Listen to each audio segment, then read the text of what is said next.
একজন মহিলাকে তুমি শাদী করবে, তার ভিতর 4টি গুণ আছে কিনা দেখবা। তুন কাহুল মারাতু লিআর বাইন, 4টি কারণে তুমি তাকে শাদী করবে। প্রথমে লে মালেহা, তার মাল আছে কিনা, সম্পদ আছে কিনা।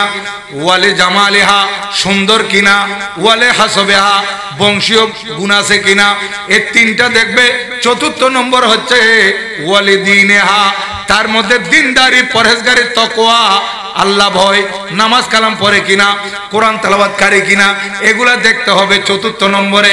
আল্লাহর নবী ইরশাদ করেন, উম্মত ওই মহিলার মধ্যে 4টি গুণ যদি না থাকে, তুমি দেখো 1টি গুণ লে মালেহা, তার সম্পদ নাই, অসুবিধা নাই। ওয়ালে জামালেহা, মহিলার সৌন্দর্য নাই, অসুবিধা নাই। ওয়ালে হাসবেহা, তার কাছে বংশীয় গুণের কথা বলছিলাম, সেটাও নাই, কোনো অসুবিধা নাই। উম্মত তুমি দেখবে তার ভিতর দিন দাঁড়িয়ে আছে কিনা। মহান রব্বুল আলামিন বান্দার দিকে কুদরতের দৃষ্টিতে তাকিয়ে থাকে। আমার বান্দা আমার ইবাদত করতেছে, সনা পড়ছে, সূরা ফাতিহা পড়ছে, তারপর জম্মে সূরা করলো অথবা আয়াত যুক্ত করলো, এরপর রুকু করলো, এরপর দাঁড়িয়ে গেল। এখন আমার বান্দা আমার কুদরতের কদমে সিজদা করবে। আল্লাহু আকবার বলে সিজদায় চলে যাবে। আমার আল্লাহর কুদরতের অন্তরে সহ্য হয় না। আল্লাহ বলেন, বান্দা তুমি এতক্ষণ পর্যন্ত নামাজে প্রবেশ করার পর সনা পড়েছো, সূরা ফাতিহা পড়েছো, জম্মে সূরা করেছো, রুকু করেছো, আমি কুদরতের দৃষ্টিতে তাকিয়েছিলাম। এখন তুমি যখন সিজদার দিকে আসতেছো আমাকে সিজদা করার জন্য, আমি আল্লাহর সহ্য করতে পারি নাই, আমি কুদরতের অন্তরকে মানাইতে পারি নাই। কারণ তোমার সিজদা কেমনে মাটিতে পড়বে, তোমার সিজদা কেমনে মোজাইকে পড়বে, তোমার সিজদা কেমনে টাইলসের উপর পড়বে, তোমার সিজদা কেমনে চাদরের উপর পড়বে। বান্দা তোমার সিজদা কিভাবে মুসল্লার উপর পড়বে। বান্দারে তুমি যদি বা দেখতেছো সিজদা মুসল্লার উপর দিচ্ছ, সিজদা টাইলসের উপর দিচ্ছ, সিজদা মোজাইক করা পাথরের উপর দিচ্ছ, সিজদা তুমি মাটির উপর দিচ্ছ, সিজদা গাছের উপর দিচ্ছ। আরে নয় নয় নয়, তুমি দিচ্ছ ঠিক দেখতেছো, তুমি সামনে তোমার মুসল্লা, সামনে তোমার টাইলস করা পাথর, সামনে মোজাইক, এগুলা দেখতেছো। কিন্তু বান্দারে আমি লামকানের খোদা, আমি লামকানের আল্লাহ। তুমি যখন সিজদার দিকে আসতেছিলে আমি কুদরতের অন্তরকে মানাইতে পারি নাই। আমি লামকান থেকে আমি আল্লাহ আমার কুদরতের কদম তোমার কপালের সামনে টেনে দিয়েছি। এটা করে আল্লাহর কুদরতের কদমে আমরা সিজদা করি। কোথায়? আল্লাহর কুদরতের কদমে। এই জন্য কোন আশেক কত সুন্দর বলতেছেন যে নামাজে তো দাঁড়িয়েছেন, সূরা ফাতিহা পড়েছেন, রুকুও করেছেন, সবকিছু করেছেন, এখন যদি আল্লাহকে দেখতে হয় সিজদার মধ্যে চলে আসো।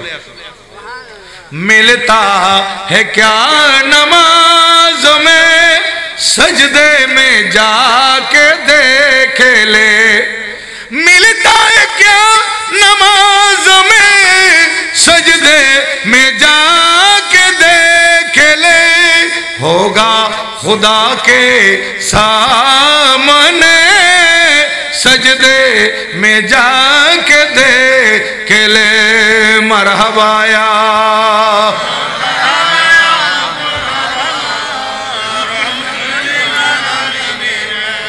আশেক বলতেছেন, বান্দা যদি কিছু পেতে চাও তাহলে সিজদার মধ্যে চলে আসো। আল্লাহর দিদার যদি পেতে চাও তাহলে বান্দা তুমি সিজদার মধ্যে চলে আসো।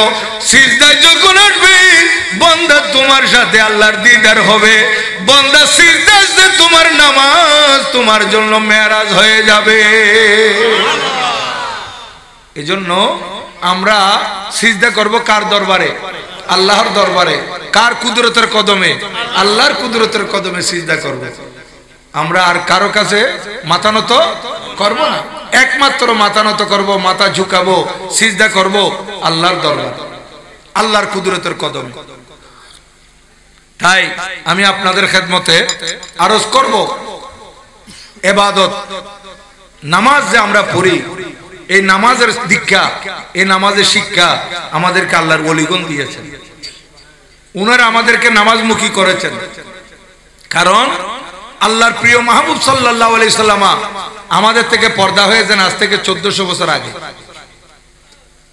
কিন্তু ধারাবাহিকভাবে আমার নবীজি সাহাবায়ে কেরামকে যেভাবে শিক্ষা দিয়েছেন সেই শিক্ষার আলোকে ধারাবাহিকতা রক্ষা করেছেন সাহাবায়ে কেরাম, তাবেঈন, তাবে তাবেঈন, আইম্মায়ে কেরাম, হাদিসের ইমাম, তাফসীরের ইমাম, ফিকহের ইমাম এবং বড় বড় তরিকতের ইমামগণ, মাযহাবের ইমামগণ, আকায়েদের ইমামগণ এবং আল্লাহর ওলিগণ আমাদেরকে সেই নামাজের শিক্ষা, নামাজের তালিম দিয়ে গেছে। তা আমাদেরকে নামাজ আদায় করতে হবে। আমরা যদি বলি আমি হযরতে শাহ সুফি আল্লামা শেখ কুতুব শাহ রহমতুল্লাহ আলাইহিকে ভালোবাসি, তা আমি ভালোবাসলাম, এটা মুখে দাবি করলাম, কিন্তু যে আমলটা করলে আল্লাহর ওলি খুশি হবেন সেটা করলাম না, তো ভালোবাসার কোনো দাম আছে? নাই। আল্লাহর ওলিগণ আল্লাহকে রাজি করেছেন নামাজের মাধ্যমে। ওনারা এমন এমন আল্লাহর ওলি আছে যারা রাত্রে ঘুমান নাই, সারা রাত জেগে আল্লাহর দরবারে নামাজ পড়েছিলেন, সিজদায় পড়েছিলেন। হযরতে সৈয়দায়ে কায়নাত, খাতুনে জান্নাত, সৈয়দা ফাতেমাতুজ জাহরা রাদিয়াল্লাহু তাআলা আনহা, উনি আল্লাহর দরবারে সিজদায় পড়তেন এশারের নামাজের পরে। এক সিজদার মধ্যে ফজর হয়ে যেত, আর বলতেন মুরিদ, আয় আল্লাহ, আপনি রাত এত ছোট করেছেন কেন? আপনার বন্দিনী ফাতেমা একটা সিজদা দিল, আর একটা সিজদা দিতে দিতে ফজর হয়ে গেছে। দেখেন এমন ভাবে ইবাদত করেছেন। আমরা কোথায়? আর আমরা কি চিরস্থায়ী থেকে যাব? দুনিয়াতে আসলে মৃত্যুবরণ করতে হবে, মৃত্যু সুদা পান করতে হবে। কুল্লু নাফসিন যায়িকাতুল মাউত, প্রত্যেককে মৃত্যু সুদা পান করতে হবে। আমার বাবা চলে গেছেন, দাদা আগে চলে গেছেন, পরদাদা চলে গেছেন, এইভাবে ওনারা আমাদের আগে চলে গেছেন। আমরা সামনে চলে যাব, আমাদের পরবর্তীরা আসবে, এরা চলে যাবে, ওদের পরবর্তীরা আসবে, এরপরে আস্তে আস্তে আস্তে আস্তে কিয়ামত হবে। কিন্তু কেউ দুনিয়াতে বেঁচে থাকতে পারবে না, এই সুযোগ নাই। তাহলে এই অন্ধকার কবরে যে আমরা যাব, আজকে আল্লাহর ওলি হযরতে শেখ কুতুব শাহ রহমতুল্লাহ আলাইহি উনি দেখেন আরাম করতেছেন। আল্লাহর ওলিগণ যদিও বা শেষ নিঃশ্বাস ত্যাগ করেছেন, কিন্তু আল্লাহ পাক সুবহানাহু ওয়া তাআলা যারা আল্লাহর ওলি, যারা আল্লাহর প্যারা মাহবুব সাল্লাল্লাহু আলাইহি সাল্লামের উম্মতের মধ্যে সিদ্দিকিন, যারা শুহাদা, যারা সালেহিন, আল্লাহর ওলি, এদের ব্যাপারে ঘোষণা দিয়েছেন। বিশেষ করে শহীদদের ব্যাপারে স্পষ্ট বলে দিয়েছেন ওরা জিন্দা। ওরা কি মারা যাওয়ার পরও জিন্দা। তো শহীদ দেখেন বলতেছে শহীদের রক্তের চাইতে আলেমের কলমের কালির দাম বেশি। তাহলে শহীদরা যদি জীবিত থাকে, আল্লাহর ওলিগণ অবশ্যই জীবিত। কিন্তু আমরা কি অবস্থায় থাকবো? হাসরের ময়দান, আমরা যে কঠিন অবস্থার কথা বলি, হাসরের ময়দানে ভয়াবহ পরিস্থিতি এই হবে, সেইখানে ঘাম ঝরতে ঝরতে 70 গজ পর্যন্ত ঘাম ফুলে উঠবে, মানুষ ঘামের সমুদ্রে সাঁতরাবে, এরকম বলতেছি। কিন্তু আল্লাহর ওলিগণের জন্য এই ধরনের কোন অবস্থা হবে না, বরং আল্লাহর ওলিগণের জন্য হাদিসে পাকে আছে নূরের মিম্বর হবে। আপনারা তো মিম্বর দেখেছেন, মোজাইক করা মিম্বর, মিম্বর দেখেছেন টাইস করা মিম্বর, মিম্বর করেছেন আপনারা এসএস স্টিলের মিম্বর, বিভিন্ন ধরনের মিম্বর আছে, কিন্তু নূরের মিম্বর কেউ দেখেন নাই। সেটা দেখবেন কিয়ামতের ময়দানে, সেই নূরের মিম্বরে দেখবেন হযরতে শেখ কুতুব রহমতুল্লাহ আলাইহি বসে আছেন। আল্লাহর প্রিয় মেহবুব দানায়ে গুয়ুব মুনাজ্জাউন আনিল উয়ুব রূহি ফিদাহ সাল্লাল্লাহু তাআলা আলাইহি ওয়াসাল্লাম ইরশাদ করেন, লাহুম মুনাবিরুম মিন নূর, আল্লাহর ওলিদের জন্য নূরের মিম্বর হবে। আল্লাহর ওলিগণ নূরের মিম্বরে বসবেন। তাহলে দেখেন আমার আগে মৌলানা কাসেম তাহেরি হাদিসে পাক বর্ণনা করেছেন, আমি শুনেছি। সেখানে আল্লাহর নবীজি ইরশাদ করেছেন, এই আল্লাহর ওলিগণকে আমার আল্লাহ কিয়ামতের ময়দানে যে সম্মান দিবে সেইটা দেখে নবীগণ শহীদগণ পর্যন্ত ঈর্ষান্বিত হবে। নবীগণ শহীদগণ কি হবেন? ঈর্ষান্বিত হবেন। হিংসা নয়, হিংসা জায়েজ নাই। ঈর্ষা কি আছে? হিংসা জায়েজ নাই। ঈর্ষা কি আছে? জায়েজ আছে। হিংসা জায়েজ নাই, ঈর্ষা জায়েজ আছে। ঈর্ষা এক জিনিস, হিংসা এক জিনিস। হাসদ আরেকটা হচ্ছে গিপ্তা। গিপ্তা জায়েজ আছে, হাসদ জায়েজ নাই। যে হিংসা করবে সে ধ্বংস হয়ে যাবে। আমাদের সমাজের এখন এটা কিয়ামতের আলামতের মধ্যে অন্যতম একটা আলামত, মানুষের অন্তরের মধ্যে হিংসা বেড়ে যাচ্ছে। একজন আরেকজনকে হিংসা করে বেশাবেশি, একজনের উন্নতি দেখলে সহ্য হয় না, এরকম আছে না? হিংসা করলে ধ্বংস। जिसने हसद किया बर्बाद वही हुआ, जिसने हसद किया बर्बाद वही हुआ, इज्जत खुदा के हाथ जिल्लत खुदा के हाथ, इज्जत खुदा के हाथ जिल्लत खुदा के हाथ। मरहबाया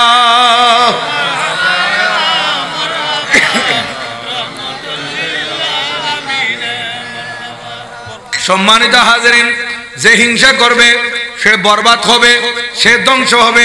হিংসাকারী মানুষ এমন ভাবে ধ্বংস হয়ে যায়, আগুন যেমন লাকড়িকে জ্বালিয়ে একেবারে রাগ করে ফেলে, ছাই করে ফেলে, অনুরূপ ভাবে হিংসুক মানুষ নামাজ পড়তেছে, রোজা রাখতেছে, দান দক্ষিণা করতেছে, কিন্তু তার অন্তরের মধ্যে অন্য ভাইয়ের প্রতি হিংসা আছে। এই হিংসা তার নামাজ, রোজা, ইবাদত, বন্দেগী, সদকা, খায়রাত, দান দক্ষিণা সব কিছুকে জ্বালিয়ে ছাই করে দিবে। কেন? ওয়া তুইজ্জু মান তাশা ওয়া তুযিল্লু মান তাশা। আল্লাহ পাক যাকে চান ইজ্জত দিবেন, যাকে চান জলিল খার করে দিবেন। এজন্য হিংসা অন্তরের মধ্যে রাখবেন না। মানুষের জন্য আপনি ভালো ধারণা করবেন। আবার আমাদের মধ্যে কিছু মানুষ আছে মানুষের প্রতি বদগুমান করে, খারাপ ধারণা করে। ওর অন্তরে কি আছে এটা আমার আল্লাহ জানেন, কিন্তু আপনি কেন খারাপ ধারণা করবেন? ইন্না বাদা জন্নে ইসমুন। এমন এমন ধারণা আছে যেগুলো গুনাহ। আপনি একজনের ব্যাপারে একটা ধারণা করে বসলেন, দেখবেন যে ওনার ভিতর সেটা নাই, তাহলে তো আপনি মিথ্যা বলছেন, আপনার গুনাহ হয়েছে। বদগুমান করবেন না, হিংসা রাখবেন না, এবং প্রতিবেশীর হক আদায় করবেন। আমরা এই যে প্রতিবেশী, আমি বিগত জুমাইও জামিয়াতে বলছি প্রতিবেশীর ব্যাপারে আল্লাহর পেয়ারা মাহবুব সাল্লাল্লাহু আলাইহি সাল্লাম আমাদেরকে ইরশাদ করেছেন সাহাবায়ে কেরামের মাধ্যমে যে ও আমার সাহাবীরা, প্রতিবেশীর ব্যাপারে আল্লাহ পাক সুবহানাহু ওয়া তাআলা আমাকে এত বেশি নক করেছে, এত বেশি জিবরিল আমিনকে পাঠিয়ে প্রতিবেশীর ব্যাপারে বলেছে, মা জালা জিবরিলু ইউসিনি হাত্তা জানান্তু আন্নাহু সাইওয়ারিসুহু। আল্লাহর নবী ইরশাদ করেন, হযরতে জিবরিল প্রতিবেশীর ব্যাপারে আমাকে বারবার আসছে বলার জন্য, ইয়া রাসূলুল্লাহ প্রতিবেশীর এই হক, আবার আসছে প্রতিবেশীর এই হক, ইয়া রাসূলুল্লাহ প্রতিবেশীর এই মর্যাদা, ইয়া রাসূলুল্লাহ প্রতিবেশীকে এরকম করতে হবে।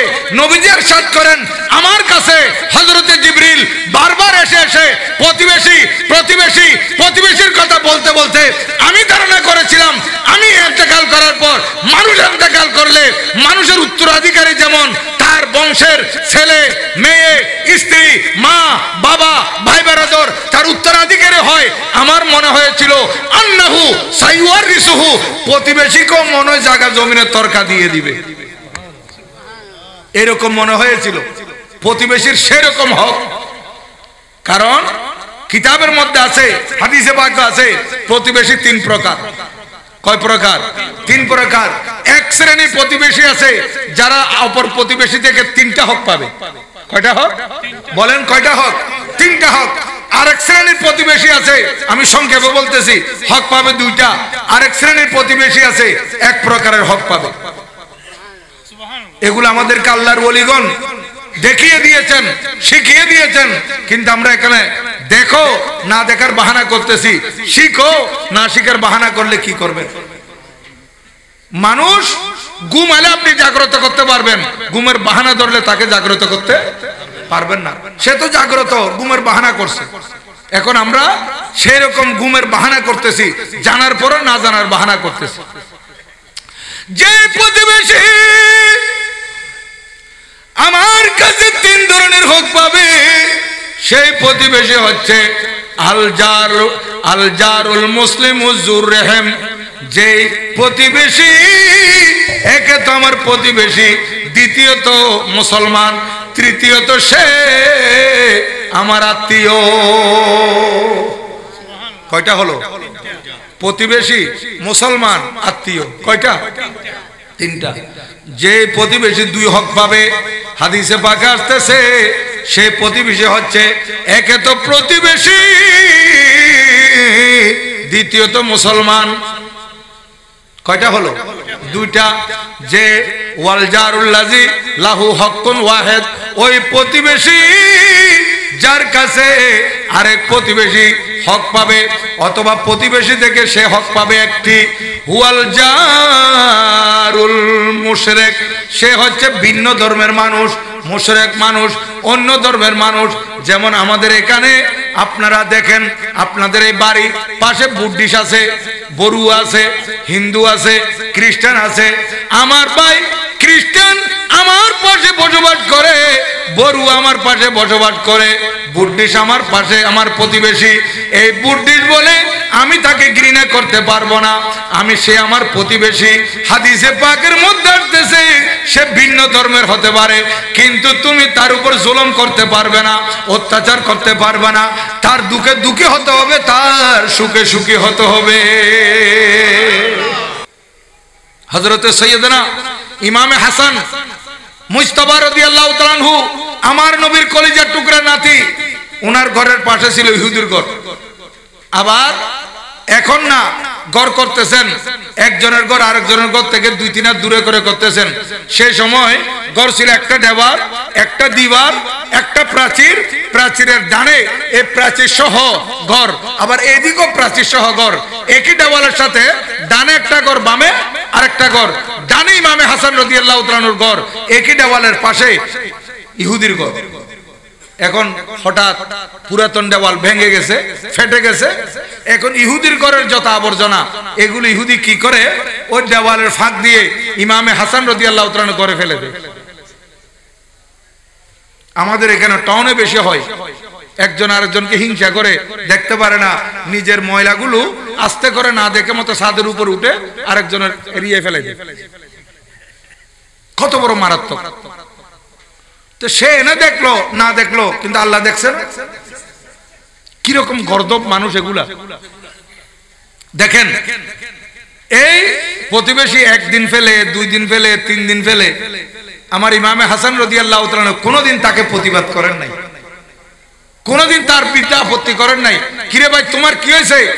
তুমি একজন ইহুদি, আমি মুসলমান, আমি যদি চাই এখন তোমাকে এখান থেকে তাড়িয়ে দিতে পারি, এরকম কোনো কিছু বলেন নাই। প্রতিদিন সহ্য করে গেছেন, সহ্য করে গেছেন।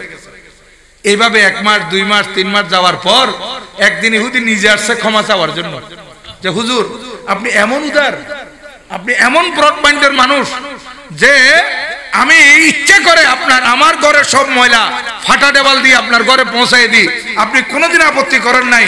হুজুর ব্যাপার কি? হযরত সৈয়দনা ইমামে হাসান রাদিয়াল্লাহু তাআলা আনহু বেহেশতের যুবকদের সম্রাট, আমার প্রিয় নবীর কলিজার টুকরা নাতি, যে ইমামে হাসান রাদিয়াল্লাহু তাআলা আনহু দুনিয়াতে তশরিফ আনার সাথে সাথে আল্লাহর প্যারা মাহবুব দানায়ে গুয়ুব মুনাজ্জাহুন আনিল উয়ুব রূহি ফিদাহ সাল্লাল্লাহু তাআলা আলাইহি ওয়াসাল্লাম নাতিকে কুলে নিয়ে অন্য কোন শব্দ নাতির কানে পৌঁছার আগে আল্লাহু আকবার, আল্লাহু আকবারের শব্দ পৌঁছিয়ে দিয়েছে। এখান থেকে একটা মশলা খেয়াল রাখবেন, আমাদের সন্তানেরা আমাদের থেকে হক পাবে। বারবার বলো হুজুর ছেলে আউট অফ কন্ট্রোল, হুজুর ছেলে বিপদগামী হচ্ছে, মা বাবার কথা মানতেছে না। তো হুজুর মা বাবার একটু ফজিলত বয়ান করিয়েন। মাহফিলের মধ্যে ছেলেরা মা বাবার কি হক আদায় করবে এটা আমরা বারবার ওয়াজ করি, কিন্তু মা বাবা ছেলেদের কি হক আদায় করবে এটা কম ওয়াজ হয়, এটা ওয়াজ খুব কম হয়। হ্যাঁ, আমি যদি আমার ছেলেদের হক আদায় না করি তো ছেলে বড় হয়ে আমাদের হক কেমন আদায় করবে? হাদিসে পাকে আছে কামা তাদিনু তুদান, যেমন কর্ম তেমন ফল। আমি যদি আমার সন্তানদের হক আদায় করি তাহলে সেই সন্তান আমার হক আদায় করবে। কথায় কথায় লম্বা হয়ে যাচ্ছে, আমি সংক্ষেপ করব। আমি বলতে চাচ্ছি এগুলো খেয়াল করবেন, এগুলো সামাজিক ওয়াজ, এগুলো খুব দরকার। যে এখন বর্তমান যে যুবক যারা বিয়ে শাদী করে ফেলছেন, আপনাদের কথা বলতেছি না, যারা যুবক বিয়ে শাদী করেন নাই আপনাদের উদ্দেশ্যে বলতেছি, বিয়ে শাদী করার আগে খেয়াল করবেন, আপনি একটা মেয়েকে পছন্দ করছেন, ঠিক আছে, এই আপনার বিবি হবে, আপনার পছন্দের স্ত্রী হবে। হ্যাঁ, এই বিবিকে বিয়ে করার আগে আপনাকে চিন্তা করতে হবে আজকে আমার বিবি, আগামীতে আমার সন্তানের মা। যিনি আমার বিবি হবে উনি আমার সন্তানের কি হবে? মা হবে। এই বিবি আমি তাকে ভালোবাসি, আমি তাকে পছন্দ করি, এ আমার প্রিয় বিবি, ঠিক আছে, কিন্তু আমি সন্তানের জন্য উপযুক্ত মা আনছি কিনা আপনি একটু ভবিষ্যৎ চিন্তা করতে হবে। আমি এখন আমার অন্তরের চাহিদা, অন্তরের ইচ্ছা, দিলি তামান্না, একে আমি আনবো, কিন্তু আমি আনবো যে আমার বিবি হিসেবে, ঠিক আছে, কিন্তু এর মধ্যে দিনদারি আছে কিনা, কোরআন শরীফ তেলাওয়াত করতে জানে কিনা, নামাজ কালাম পড়ে কিনা, আমার সন্তানকে উপযুক্ত মানুষ করতে পারবে কিনা, আমার ছেলে হলে আমি ছেলেকে উপযুক্ত মা দিচ্ছি কিনা, সেটা আপনাকে খেয়াল করতে হবে। আপনি একটা মহিলা সুন্দরে পরে নিয়ে আসছেন, তার মধ্যে দিনদারি নাই, পরহেজগারি নাই, পর্দা নাই, নাই নাই কিছু নাই, তাহলে এই মেয়েকে আপনি নিয়ে আসছেন, তো ভবিষ্যতে আপনার ছেলে সন্তান হবে, ছেলেরা বলবে যে আমার বাবা আমাকে উপযুক্ত মা দেয় নাই, তখন আপনি আল্লাহর কাছে ধরা পড়বেন। প্রথমে আপনাকে চিন্তা করতে হবে এই সন্তান, সামনে সন্তান হবে, এই বিবি আপনার সন্তানের উপযুক্ত মা হচ্ছে কিনা, আপনার সন্তানকে মানুষের মতো মানুষ করতে পারবে কিনা, সেটা আপনাকে খেয়াল করতে হবে। এটা বিয়ে করার আগে খেয়াল করতে হবে, কারণ হাদিসে পাকে আছে তুনকাহুল মারাতু লিআরবাইন লিমালিহা ওয়া লিজামালিহা ওয়া লিহাসাবিহা ওয়া লিদীনিহা ফাসফুর বিযাতিদ দ্বীন। আল্লাহর প্রিয় মেহবুব সাল্লাল্লাহু তাআলা আলাইহি ওয়াসাল্লাম নবুয়তের জবান ইরশাদ করেন, উম্মত, একজন মহিলাকে তুমি শাদী করবে, তার ভিতর 4টি গুণ আছে কিনা দেখবা। তুনকাহুল মারাতু লিআরবাইন, 4টি কারণে তুমি তাকে শাদী করবে। প্রথমে লিমালিহা, তার মাল আছে কিনা, সম্পদ আছে কিনা, ওয়ালে জামালিহা, সুন্দর কিনা, ওয়ালে হাসবেহা, বংশীয় গুণ আছে কিনা, এই 3টা দেখবে। 4র্থ নম্বর হচ্ছে ওয়ালে দীনেহা, তার মধ্যে দিনদারি, পরহেজগারি, তাকওয়া, আল্লাহ ভয়, নামাজ কালাম পড়ে কিনা, কোরআন তেলাওয়াতকারী কিনা, এগুলা দেখতে হবে 4র্থ নম্বরে। আল্লাহর নবী ইরশাদ করেন, উম্মত, ওই মহিলার মধ্যে 4টি গুণ যদি না থাকে, তুমি দেখো 1টি গুণ লিমালিহা, তার সম্পদ নাই, অসুবিধা নাই, ওয়ালে জামালিহা, মহিলার সৌন্দর্য নাই, অসুবিধা নাই, ওয়ালে হাসবেহা, তার কাছে বংশীয় গুণের কথা বলছিলাম, সেটাও নাই, কোনো অসুবিধা নাই। উম্মত, তুমি দেখবে তার ভিতর দিনদারি আছে কিনা, দেখবে। কয়টি? 4টি দেখার পর নবীজি বললেন প্রথম, দ্বিতীয়, তৃতীয় বাদ দিবা, যদি না পাও। পাইলে তো ওয়েল, সোনায় সোহাগা, 4টি গুণ যদি থাকে, মাল আছে, সৌন্দর্য আছে, বংশ আছে, দিনদারি আছে, সোনায় সোহাগা। আর যদি সেরকম না পাও, মাল নাই, অসুবিধা নাই, সৌন্দর্য নাই, অসুবিধা নাই, বংশ বুনিয়াদ উন্নত নাই, অসুবিধা নাই, ওয়ালা দীনহা, তার ভিতর দিনদারি আছে কিনা দেখবা। ফাসফুর বিযাতিদ দ্বীন, তুমি দিনদারিকে প্রাধান্য দিবে। এই দিনদারিকে যদি প্রাধান্য দেন, আপনার এই বিবির ঘরে যে সন্তান আসবে সেই সন্তান ওলি হবে। আজকে এই যে হযরতে শাহ সুফি শেখ কুতুব শাহ রহমতুল্লাহ আলাইহি, উনি আজকে দুনিয়াতে আসছেন মা বাবা সারা চলে আসছেন, হ্যাঁ নাকি ওনারও মা বাবা ছিল? মা বাবা ছিল ছিল হযরত মাহবুবা খালেক শাহ মুহসিন আলী রহমাতুল্লাহ আলাইহি, ওনার কি মা বাবা ছিল না ছিল না? মনে হয় ছিল। তাইলে আল্লাহর জগতে এই যত আদম আলাইহিস সালাম থেকে শুরু করে এই পর্যন্ত দুনিয়াতে আসছেন শুধু মা বাবা ছাড়া দুনিয়াতে আল্লাহ পাক পাঠাইছেন আদম আলাইহিস সালামকে বানাইছেন, হযরত হাওয়া আলাইহিস সালামকে বানাইছেন। আর বাকি যারা আছে এরা সবাই মা বাবার মাধ্যমে আসছেন, ঈসা আলাইহিস সালাম ছাড়া। ঈসা আলাইহিস সালাম আসছেন শুধু মার মাধ্যমে, আর বাকি সবাই আসছেন মা বাবার মাধ্যমে। তাইলে এই যে ওনারা ওনাদের মা বাবা, ওনাদের বাবা হযরতে শেখ কুতুব রহমতুল্লাহ আলাইহিকে উপযুক্ত মা দিয়েছেন। আমার গৌস পাক রাদিয়াল্লাহু তাআলা আনহুর আব্বা আমার গৌস পাক রাদিয়াল্লাহু তাআলা আনহুকে উপযুক্ত মা দিয়েছেন। গরিব নওয়াজের আব্বা গরিব নওয়াজকে উপযুক্ত মা দিয়েছেন, যার কারণে মার শাসনে, মার আদরে, মার যত্নে, মার দেওয়া শিক্ষা দীক্ষা আজকে ওলি হয়ে গেছে। কারণ আমাদের সমাজে একটা কথা আছে, ফুয়াসা তো মাসা, হ্যাঁ ছেলে যদি ভালো হয় কার তারিফ? মার তারিফ, মার প্রশংসা। কারণ মার কুলেই সন্তান লালিত পালিত হয়। বাবা সন্তানের বাবা কিন্তু সারাদিন রিজিকের অন্বেষণে বাইরে বাইরে থাকতে হয়। আসছে রাত্রে অনেক ছেলেরা তো বাবার চেহারা দেখে না, বাবাকে অনেকদিন এই ঘরে একসাথে থাকে কিন্তু একই ঘরের ভিতর বসবাস করতেছে, একই রুমে বসবাস করতেছে। এমনও সন্তান আছে যারা বাবাকে দেখে নাই, কারণ ছোটবেলা এই ছোট্ট ছেলে রাত্রে ঘুমাই গেছে, তখনও বাবা ঘরে আসে নাই, আর ছেলে ঘুম থেকে উঠার আগে আগে বাবা কাজে চলে গেছে। হ্যাঁ এরকম অনেক আছে, মাকে দেখতেছে না, বাবাকে দেখতেছে না। বাবা তো বিশেষ করে কাজে তাকে চলে যায়, কিন্তু মা সব সময় সন্তানকে নিয়ে পাহারা দেয়, ছেলেকে ভালো করে মানুষ করার জন্য মাই চেষ্টা করে। এজন্য আমাদেরকে সন্তানের হক আদায় করতে হবে। সন্তানের হক যদি আমরা আদায় করি তাহলে আমাদের হক, মা বাবার হক কে আদায় করবে? সন্তান আদায় করবে। প্রথমে উপযুক্ত মা খেয়াল রাখতে হবে, তারপর সন্তান যদি দুনিয়াতে আসে আপনি সন্তানের এক নম্বর হক আদায় করতে হবে যে আমার নবীজি যেমন এই নাতির কানে আজান দিয়েছেন, আমাদেরকে আমাদের সন্তানদের কানে আজান দিতে হবে। কিন্তু আমরা মুসলমানের সন্তান দেখা যাচ্ছে সন্তান ভূমিষ্ঠ হওয়ার পর বলতেছে হুজুর কই, হুজুর ডাকো, মুয়াজ্জিন সাহেব কই। দেখা যাচ্ছে 1 ঘন্টা হয়ে গেছে, 1.5 ঘন্টা হয়ে গেছে, বাচ্চা হওয়ার পরে এখনো আজান দেওয়া হয়নি। কিন্তু এই ইত্য বছরে এই ছেলের কানে অনেক শব্দ পৌঁছে গেছে, হ্যাঁ অনেক কথাবার্তা এই সন্তানের কানে আসি গেছে। এই জন্য আমার নবীজি বলেন, উম্মত তোমার সন্তান ভূমিষ্ঠ হওয়ার পর দুনিয়াবি কোনো কথা তার কানে আসার আগে তুমি আল্লাহু আকবার আল্লাহু আকবার আজান দিয়ে আল্লাহ মহান এটা তোমার না সন্তানের কানে তুমি পৌঁছাই দাও। আপনার সন্তানের হক আদায় করলেন, আজান দিয়ে দিবেন, 7 দিনের দিন আকিকা করাবেন, সুন্দর একটা নাম রাখবেন। এখন আমরা তো নাম রাখি কি রকম নাম, পছন্দ হয়েছে, এটা অর্থ আছে কি নাই এটাও দেখে না। এটা কি বাংলা না ফার্সি না হিন্দি না চাইনিজ না জাপানিজ, এগুলো কিছু দেখে না, না সুন্দর আছে নাম ইয়ান রায় দেব। আপনার আজকের ছেলে যদি আপনি সুন্দর নাম না রাখেন, এই ছেলে বড় হলে আপনাকে ঘৃণা করবে।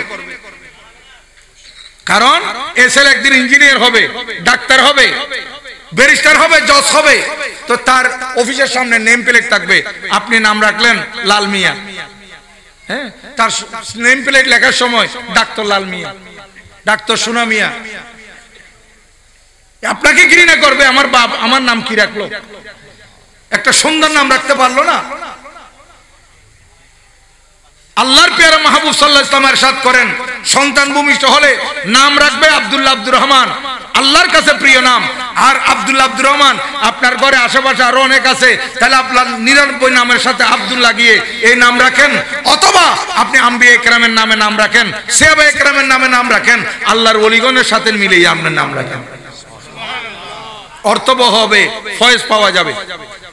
এখানে অনেক মানুষ আছে নিজের সন্তানের নাম আমার ইমাম হুসাইন রাদিয়াল্লাহু তাআলার নামে রাখছে, ইমাম হাসান রাদিয়াল্লাহু তাআলার নামে রাখছে, হযরত মুসা আলী রাহমাতুল্লাহর নামে রাখছে, হযরত কুতুব আউলিয়ার নামে রাখছে। এগুলো অর্থবহ নাম এবং এই নামের একটা প্রভাব সন্তানের উপর পড়ে। এবং সন্তান যখন আরেকটু বড় হবে এই সন্তানকে আপনি দ্বীনি শিক্ষা দিবেন, কোরআন শরীফের তালিম দিবেন, কায়দা আলিফ বা তাসা শিখাবেন। কিন্তু এখন আমি লালন করে রাখছি স্বপ্ন, মেয়ে হোক ছেলে হোক আমি ডাক্তার বানাবো, মেয়ে হোক ছেলে হোক আমি ইঞ্জিনিয়ার বানাবো। নাই আলিফ বা তাসা শিখে নাই, কেজি স্কুল থেকে হাই স্কুল, কলেজ, ইউনিভার্সিটি, তারপরে ডক্টরেট ডিগ্রি লাভ করছে। আর মেয়ে একটা বিয়ে করেছে ডক্টরেট ডিগ্রি ওয়ালা, এই ডক্টরেট ডিগ্রিধারী জামাই বউ দুইজনে মিলে বলতেছে আমরা অস্ট্রেলিয়া চলে যাব। চলে গেছে অস্ট্রেলিয়া, আমেরিকা চলে যাব, চলে গেছে আমেরিকা।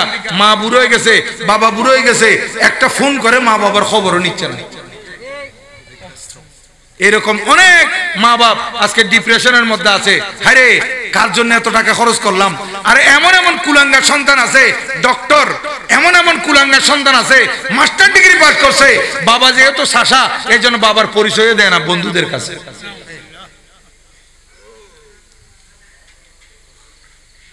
আমি বলবো যে সন্তান ডক্টরেট ডিগ্রি লাভ করেছে, শিক্ষিত হয়েছে, মাস্টার ডিগ্রি লাভ করেছে, শিক্ষিত হয়েছে, কিন্তু সে সুশিক্ষিত হয় নাই। কি হয় নাই? সুশিক্ষিত হয় নাই।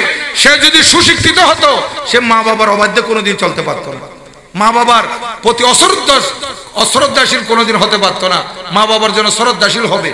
আজকে আমাদের দেশ থেকে চলে গেছে লন্ডনে, আমেরিকা, জাপানে, মা বাবা তো খবর নিচ্ছে না। দেখা যাচ্ছে মা বাপ খুব কষ্টে, প্রতিবেশী তাকে ফোন করছে খবর নিয়ে, তার নম্বর নিয়ে ফোন করার পর বলছে আমরা আর এখানে যাব না, আমরা এখানে ন্যাশনালিটি পেয়ে গেছি। মা বাবার খবর নেওয়ার আমাদের সুযোগ নাই, তোমরা চাইলে বৃদ্ধাশ্রমে পাঠাই দেবো। আফসোস, মুসলমানের জন্য কোনো বৃদ্ধাশ্রম নাই, মনে রাখবেন। মুসলমানের জন্য কোনো বৃদ্ধাশ্রম নাই। বৃদ্ধাশ্রম থাকলে বুদ্ধিস্টদের থাকতে পারে, বৃদ্ধাশ্রম থাকলে হিন্দুদের থাকতে পারে, বৃদ্ধাশ্রম থাকলে ইহুদি নাসারা থাকতে পারে। মুসলমানের জন্য কোনো বৃদ্ধাশ্রম নাই। কেন নাই? যেহেতু আল্লাহর প্যারা রাসূল সাল্লাল্লাহু আলাইহি ওয়াসাল্লাম হাদিসে পাকে ইরশাদ করেছেন, আমার যে উম্মত বৃদ্ধ অবস্থায় মাকে পেয়েছে, বাবাকে পেয়েছে, অথবা যে কোনো একজনকে পেয়েছে, তাদের খেদমত করে যে জান্নাত লাভ করতে পারে নাই, সে ধ্বংস, সে ধ্বংস, সে ধ্বংস। নবীজি সাহাবায়ে কেরামের সামনে একদিন উদিত হলেন। আয়েশা নবীজি ইরশাদ করলেন, রগিমা আনফু, রগিমা আনফু, রগিমা আনফু। কিলা মান ইয়া রাসূলুল্লাহ? ক্বালা মান আদরাকা ওয়ালিদাইহি ইনদাল কিবারি আহাদুহুমা আও কালাহুমা সুম্মা লাম ইয়াদখুলিল জান্নাহ, রাওয়াহু মুসলিম। আও কামা ক্বালা নবী আলাইহিস সালাতু ওয়াস সালাম। আল্লাহর নবীজি ইরশাদ করেন, সে ধ্বংস, সে ধ্বংস, সে ধ্বংস। রগিমা আনফু এটা আরবের একটা বদদোয়া। এটার অর্থ হচ্ছে তার নাক দুলাই মলিন হোক, মানে সে ধ্বংস হোক, সে ধ্বংস হয়ে গেছে। তো নবীজির নূরানি জবানে তিনবার শব্দ যখন বের হয়েছে তখন সাহাবায়ে কেরাম আশ্চর্য ভয় পেয়ে গেলেন, ইয়া রাসূলুল্লাহ কে ধ্বংস? যার ব্যাপারে নবীজি তিনবার বলেছেন। আমার নবীজি ইরশাদ করলেন যে তার মা বাবাকে বৃদ্ধ অবস্থায় পেয়েছে, অথবা দুইজনের মধ্যে একজনকে পেয়েছে। বাবা মারা গেছে, মা বেঁচে আছে, মা মারা গেছে, বাবা বেঁচে আছে, দুইজনে অথবা জীবিত আছে, অথবা যে কোনো একজনকে পেয়েছে। এদের খেদমত করে যে জান্নাত লাভ করতে পারে নাই, সে ধ্বংস, সে ধ্বংস, সে ধ্বংস। কি মানে? অর্থাৎ সন্তানের জন্য বৃদ্ধ অবস্থায় মা বাবা বেঁচে থাকা, মা বাবাকে বৃদ্ধ অবস্থায় পাওয়া মানে এই সন্তান জান্নাত লাভ করার সহজ উপায়। জান্নাত লাভ করার কি একেবারে সহজ উপায়। একেবারে আপনি একেবারে ইজি ভাবে আপনি জান্নাত পেয়ে যাবেন, সহজ ভাবে আপনি জান্নাত পেয়ে যাবেন। শিবির আহমদ সাহেব না, মাশাআল্লাহ মাশাআল্লাহ। জিবে আর পারমেন্ট মানে জন্মর পরেতে পারমেন্ট, মাশাআল্লাহ। জন্মর পরেতে একদম ওয়াজ করিব, মিলাদ কিয়াম সালাতু সালাম আখিরি মুনাজাত, মাশাআল্লাহ। আলহামদুলিল্লাহ। সালাতুন ইয়া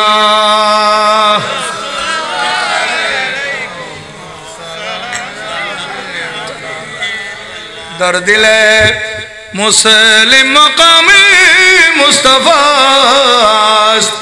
आबरूए माजना में मुस्तफा तो सलातुनिया।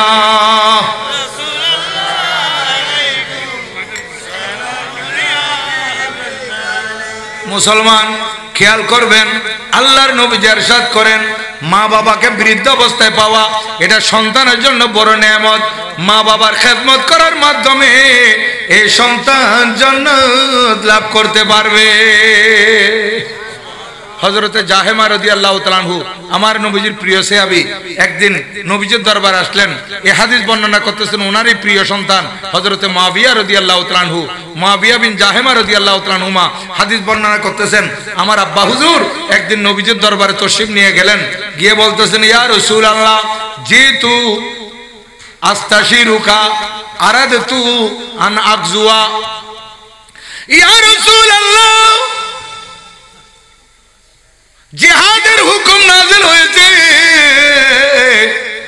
জিহাদ বড় উত্তম কাজ জিহাদের মধ্যে গিয়ে মারা গেলে শহীদ হবে জীবিত ফেরত আসলে গাজী হবে হুজুর আমি জিহাদে যাব আরাদতু আন আকজুয়া হুজুর আমি জিহাদ করব আমি ইচ্ছা করেছি জিতু আস্তাশিরুকা হুজুর আপনার কাছ থেকে পরামর্শ নেওয়ার জন্য এসেছি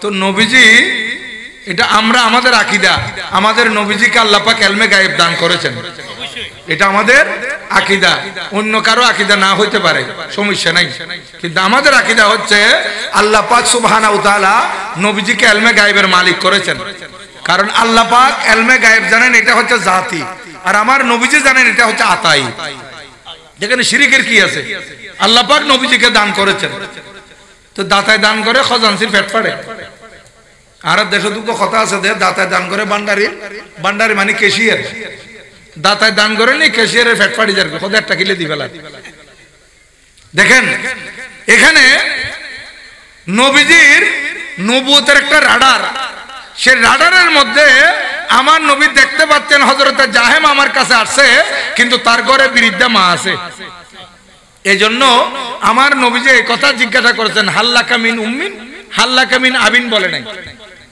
হ্যাঁ তোমার বাবা আছে এই কথা জিজ্ঞাসা করে নাই ডাইরেক্ট বলছেন যে হাল্লাকা মিন উম্মিন তোমার মা আছে কি কলা নাম ইয়া রাসূলুল্লাহ আমার বৃদ্ধা মা বেঁচে আছে আমার নবীজি বলেন যাও তুমি ঘরে চলে যাও ফালজিমহা ফাইনাল জান্নাতা ইনদা রিজলিহা তুমি তোমার মার খেদমতে লেগে যাও তোমার জন্য যুদ্ধের ময়দানে নয় তোমার জন্য জান্নাত তোমার ঘরে তোমার মার খেদমত করবে তোমার মার পায়ের ধারে তোমার জন্য জান্নাত রয়ে গেছে সুবহানাল্লাহ দেখেন কোরআনুল কারীমে আছে ইনদাহা সিদরাতুল মাওয়া কোরআন শরীফে আছে জান্নাত কোথায় ও সিদরাতুল মুনতাহার পাশে যেখানে হযরত জিবরিল আলাইহিস সালাম থাকেন সিদরাতুল মুনতাহা এর উপরে হচ্ছে জান্নাত তাহলে কোথায় সাত জমিন সাত আসমান এর উপরে সিদরাতুল মুনতাহা এর উপরে জান্নাত এই জান্নাত সিদরাতুল মুনতাহার উপরের জান্নাত আল্লাহর নবীজি মার পায়ের কাছে নিয়ে আসছেন সুবহানাল্লাহ এবার মার সম্মান বুঝেন এখন জিজ্ঞাসা করতে পারেন হুজুর মার কথা বলেছে বাবার কথা কি কিছু বলে নাই দেখেন আমরা মাহফিলে আসি জান্নাত পাওয়ার আশায় মাহফিলে আসি আমরা আল্লাহকে রাজি করার জন্য তো দুইটা জিনিস একটা হচ্ছে আল্লাহর রাজামন্দি আর একটা হচ্ছে জান্নাত এই তো দেখেন মার খেদমত করলে জান্নাত পাওয়া যায় আর বাবার খেদমত করলে রেদার রফি রেদাল ওয়ালিদ বাবার খেদমত করলে আল্লাহ পাওয়া যায় সুবহানাল্লাহ বাবার খেদমত করলে আল্লাহ পাওয়া যায় মার খেদমত করলে জান্নাত পাওয়া যায় তো আপনার ইচ্ছা হচ্ছে আল্লাহকে রাজি করা আপনার ইচ্ছা হচ্ছে জান্নাত পাওয়া আপনি বাবার খেদমত করেন মার খেদমত করেন আল্লাহ রাজি হবে জান্নাত আপনার হাসিল হয়ে যাবে সুবহানাল্লাহ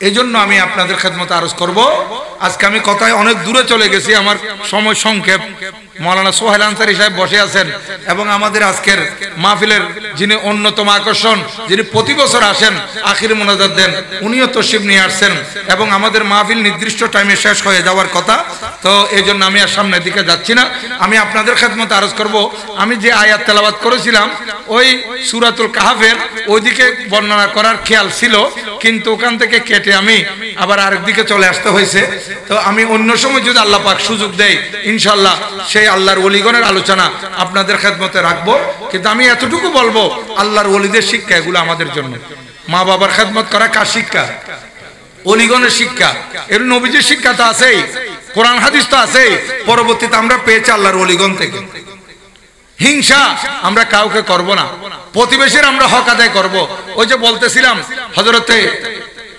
ইমামে হাসান রাদিয়াল্লাহু তাআলার কথা, ওখান থেকে কথা অনেক দূরে। হযরত ইমামে হাসান রাদিয়াল্লাহু তাআলার কাছে আছে মাপ চাইতে, যে হুজুর এতদিন আপনার ঘরে আমি ময়লা ফেললাম, আপনি আমাকে কিছু বললেন না। নজহাতুল মজালিসের মধ্যে হযরতে আল্লামা আব্দুর রহমান বিন আব্দুল সালাম সবুরি শাফি রাহমাতুল্লাহ আলাইহি বর্ণনা করতেছেন যে ওই ব্যক্তিকে ইমামে হাসান রাদিয়াল্লাহু তাআলা বলতেছেন, তুমি আমার প্রতিবেশী, তুমি মুসলমান না হইতে পারো, ভিন্ন ধর্মের হতে পারো, আমার নানাজান আমাকে শিক্ষা দিয়েছেন প্রতিবেশীকে তাজিম করার, প্রতিবেশীকে সম্মান করার। তা আমি যদি প্রতিবাদ করতে যাই তো এটা সম্মান কেমনে হলো? এই আমার প্রতিবেশী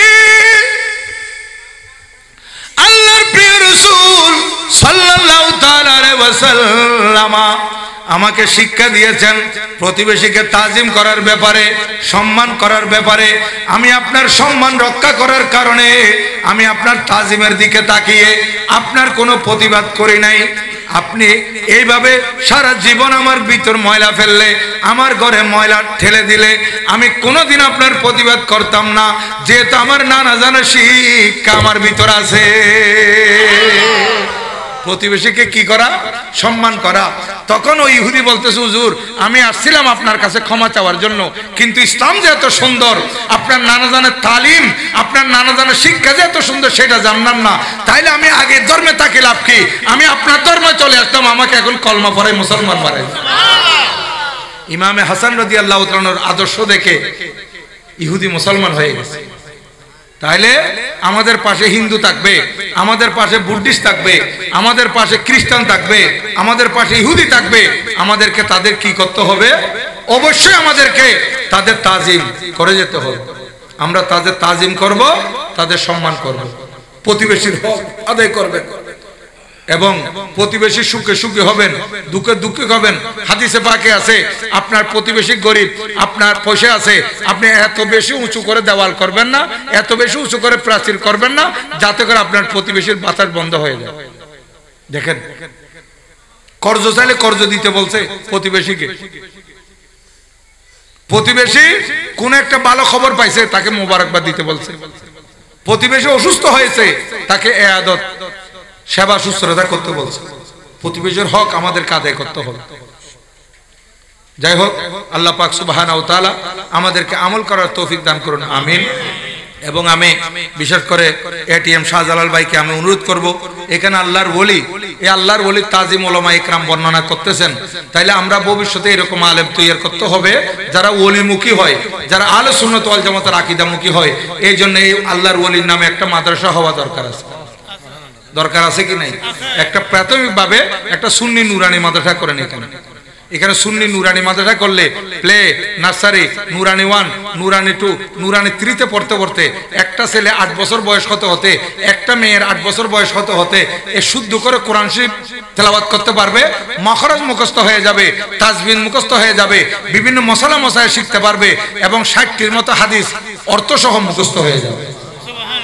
এটা হচ্ছে নুরানি মাদ্রাসার কোয়ালিটি গুণ, যেটা একটা ছেলে দাখিলে পড়েও পারবে না। নুরানিতে যদি প্রশিক্ষণপ্রাপ্ত শিক্ষকের হাতে আপনার ছেলে আপনার মেয়ে পড়ে, একটা দাখিলে পড়লো ওই নুরানি ছেলের সাথে পারবে না, এবং হাতের লেখা সুন্দর হয়ে যাবে। এই জন্য আমি বলবো এটা যুগ উপযোগী শিক্ষা, সুন্নি নুরানি শিক্ষা। তো আমরা আলহামদুলিল্লাহ সব সময় খেদমত করতে রাজি আছি। আমি শাহজালাল ভাইকে বলবো, আপনার যারা কমিটির আছে, যে এখানে হযরত শেখ কুতুব রহমতুল্লাহ আলাই ওরস উদযাপন পরিষদ, এই কমিটিকে বলবো আপনারা এখানে হুজুরের নামে একটা সুন্নি নুরানি মাদ্রাসা দেন, একটা হেফজখানা দেন, এগুলা দিবেন। দেখবেন এখান থেকে আমরা তো চলে যাব, আমাদের পরবর্তী প্রজন্ম যারা আসবে এরাই এগুলা ধরে রাখবে। ওয়ামা আলাইনা ইল্লাল বালাগ। ওয়াসসালামু আলাইকুম ওয়া রাহমাতুল্লাহি তাআলা ওয়া বারাকাতুহু। मैं तो बीमारे नबी हूँ। MBN TV একটি ইসলামিক ইউটিউব চ্যানেল।